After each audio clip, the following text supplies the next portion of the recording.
আপনাদের মাঝে নতুন একটা ভিডিও নিয়ে চলে আসলাম। এটি একটি স্ল্যাব বেসিং। এই যে ওয়েস্টটা আমি লাগাইছি, সেই ওয়েস্টের সাথে এই ম্যাজিক পাইপটা ফিটিং হচ্ছে না, লুজ হচ্ছে। আর এই লুজ হওয়ার কারণে এখন আমি এই ম্যাজিক পাইপটা এখানে বিকল্প ব্যবস্থায় এখানে ফিটিং দেব।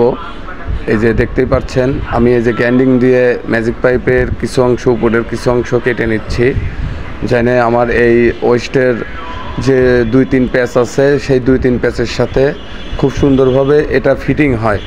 সেজন্য আমি এই ইটা কেটে নিলাম ম্যাজিক পাইপটা। দেখতেই পাচ্ছেন এখন খুব সুন্দরভাবে এটা ফিটিং হয়ে গেল এবং অনেক টাইট হয়েছে, পানি বের হওয়ার কোনো চান্সই নাই। দেখতে থাকুন কিভাবে আমি এই পাইপটা ফিটিং দেই। এখানে ফিটিং দেওয়ার পরে যে এখানে পাইপটা চলে যাবে, তা আমি এটা একটু ছোট করে দেব। এটা একটু ছোট করে দিয়ে এখানে আমি এই ম্যাজিক পাইপটা ঢুকিয়ে দেব। দেখতে থাকুন কিভাবে আমি এই ম্যাজিক পাইপটা এখানে ঢুকাই। ধন্যবাদ সবাইকে। আসসালামু আলাইকুম।